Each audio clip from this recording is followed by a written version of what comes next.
Alright, welcome back to our channel. Ito muli sa RP Max Vlog. Sa mega love shoutout po sa ating lahat guys, mga kaibigan, mga kapatid, mga kalingap. Isang mapagpalang araw po sa ating lahat. Good morning, good afternoon, good evening as always. Kung nasaan man po tayong sulok sa mundong ito, naway na sa mabuting kalagayan po ang lahat guys sa mga panahong ito. Okay? So ngayon guys, meron po tayong reaction, no? Ito nga pong banding, no? Kung saan nagsama-sama po ang mga Kalingap Angels, no, sa vlog po ni Kalingap Rab noong isang araw. Okay, so gawan po natin ng konting reaction guys, itong vlog na ito. Okay, so sa nakita po natin guys, no, marami po silang nagsama, although may kulang, no, hindi nakarating si Carla at saka si Viancy, no, at ito namang si Peniel. Hindi pa ito na vlog ni Kalingap Rab, pero pag-alam po natin, magiging Kalingap Angels din po ito. Okay?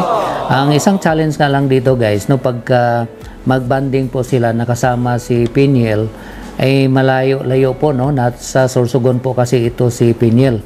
So either pupunta itong mga Kalingap Angels sa Cam Norte, pupuntang Camsur o sa Sorsogon, at doon po sila magbanding. O di kaya si Peniel naman ang pupunta sa Cam Norte, pero medyo challenging yata dahil nga po inalagaan po niya ang kanyang tatay. Okay? Anyway, siguro pagdating ng araw ay magagawan din po ng paraan niya ni Kalingap Rab.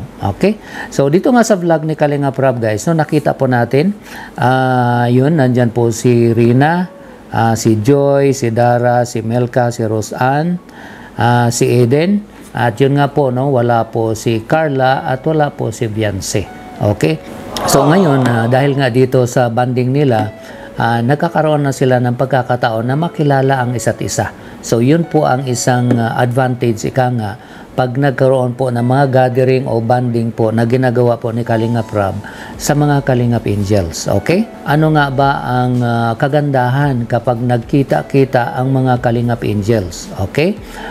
Nang regular, let's say twice a week or once a week, or di kaya twice a month, no? Ano nga ba ang maidulot na benepisyo ika nga sa kanila? Okay?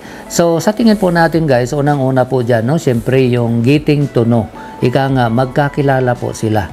Kasi nga po, sa nabanggit ko nga po, nakilala lang po nila yung iba through nga po sa social media, sa Facebook o di kaya sa YouTube, na napapanood po nila sa mga vlogs po ni Kalingap Rab. So pag nagsama-sama na po sila, nagkakaroon po sila ng pagkakataon na matanong, no, kung kumusta na sila at kung anong kwento ika nga, no, sa buhay-buhay. So isa po yan sa napakagandang opportunity kapag nagsama-sama po sila. Okay? And then pangalawa din siguro dyan guys, yung ika nga, ma-share nila ika nga yung kwento ng kanilang buhay.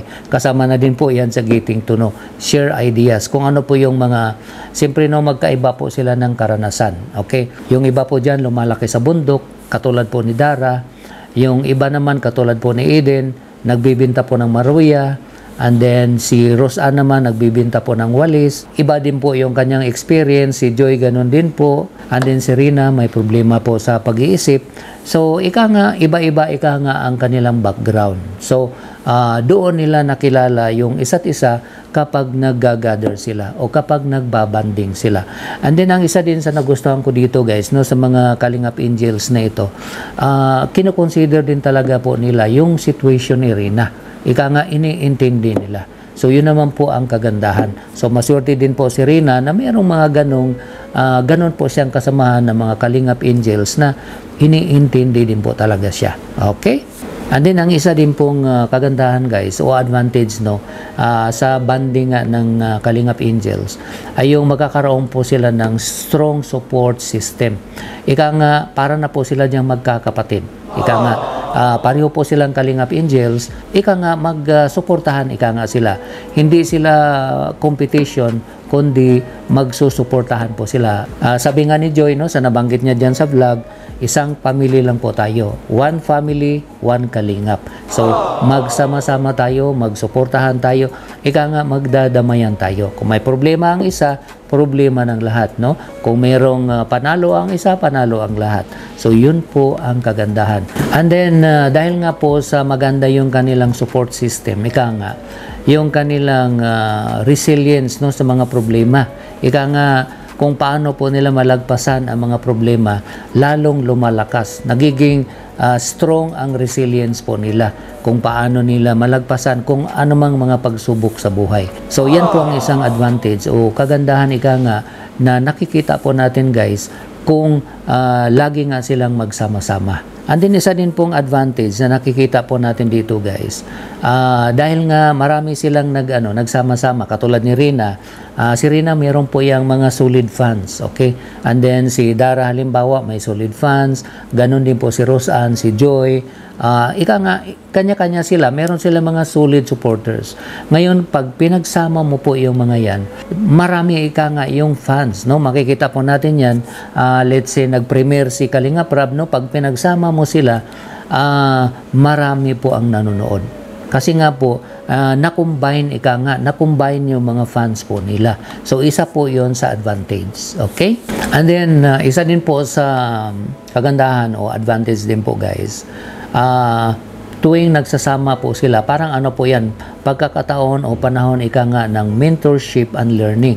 So yung mga experience beneficiaries o experience Kalingap Angels, sila po yung makapagbigay ng mentorship o ika nga payo doon sa mga baguhan pa lang, yung mga nahihiya pa lang, sila po yung magbibigay ng idea ika nga o opinion na kaya mo yan, ganun din po kami nung una. So dito nga po no, nakikita natin sa vlog ni Kalinga Prab. Okay lang yung wala naman sa edad yan eh. Basta makatapos. Kaya, anong grade na na? Ako, grade 12 na. Ako grade 10, dressmaking. Ako, first year college, kaso nagtigil din ako kasi wala naman maintenance siya. Kaya, next year na lang mag-aaral. Mahirap. Mahirap.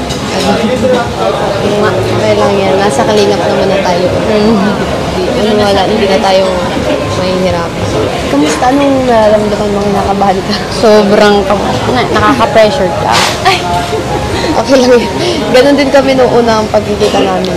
Nagkakayaan pa kami, kinakabahan din. Pero pag nasanay na tapos nagkausap na ng ganito, okay na. Hindi ka na mahihiya.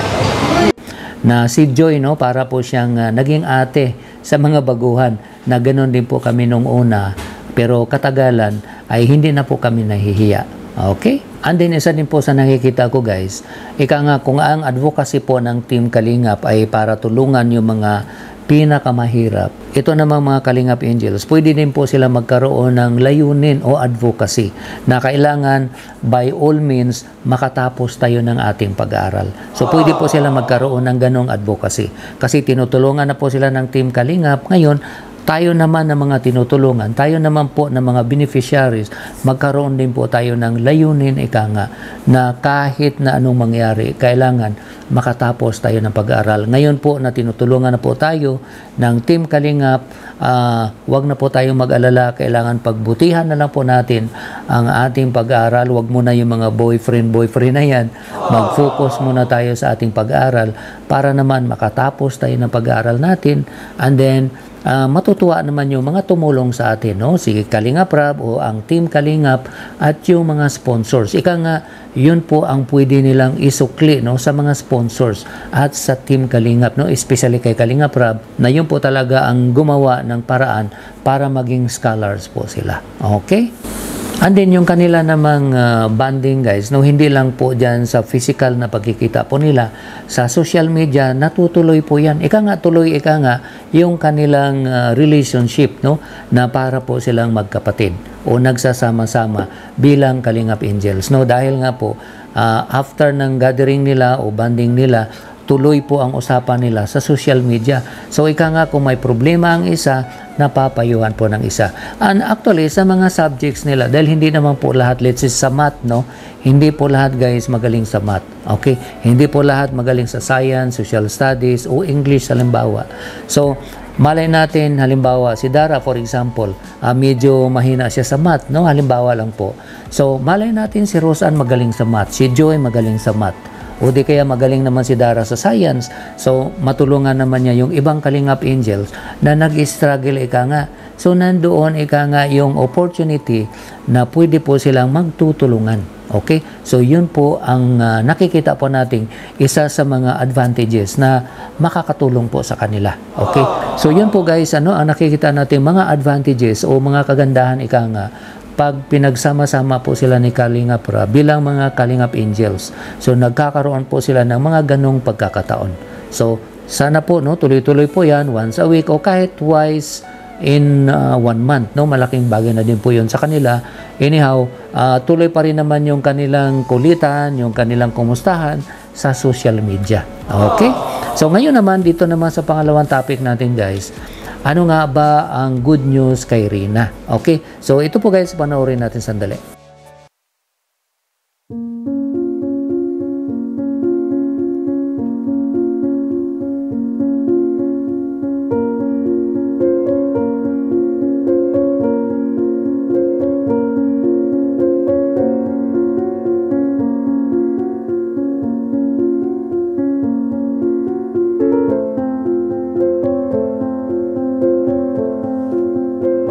Ayun, so napakagandang balita po yan guys. So nakita po natin si Rina marunong na po magsulat. Okay, sa mga nakasubaybay po talaga kay Rina guys, noong araw, mga nakaraang buwan, si Rina hindi po talaga marunong magsulat. Ang nagagawa lang po niya, guhit-guhit lang po. Pero dito po nakita po natin, nagagawa na po niya magsulat. Okay, so yun nga po ang comments noong mga nag-comment po talaga noon sa mga vlogs ni Kalingap Rab na si Rina kaya pang gumaling yan, kung maalagaan lang, mabigyan lang po siya ng tamang gamot at maalagaan talaga, ika nga matuturan ito, tuloy-tuloy ika nga kung ano man yung mga therapy na kailangan po sa kanya. Okay?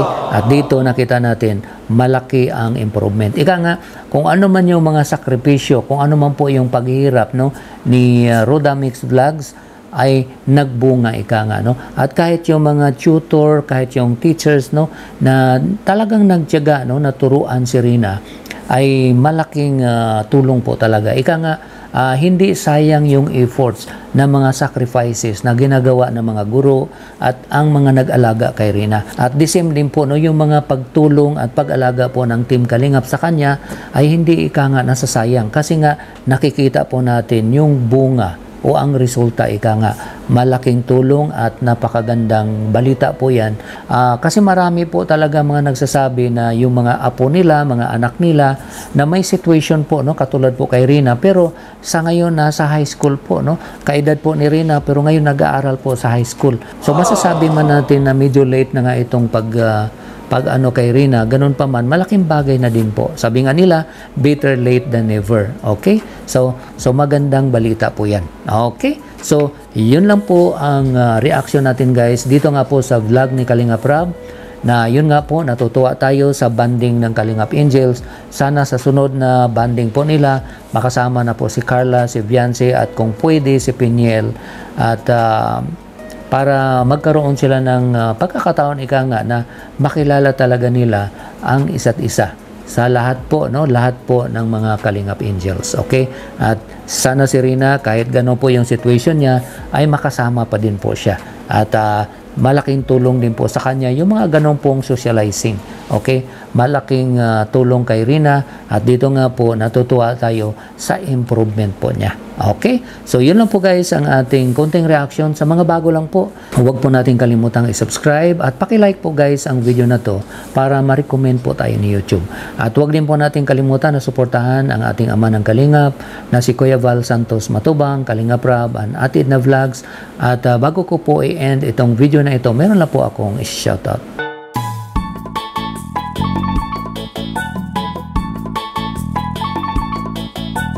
Muli, maraming salamat sa inyong lahat guys, sa inyong walang sawang pagsubaybay at panonood po ng mga videos namin, pag-comments, pag-likes, pag-shares, at lalong-lalo na po sa hindi pag-skip ng ads ay maraming salamat. Ingat po tayo guys kung nasaan man tayo. God bless everyone. I love you all. Bye-bye.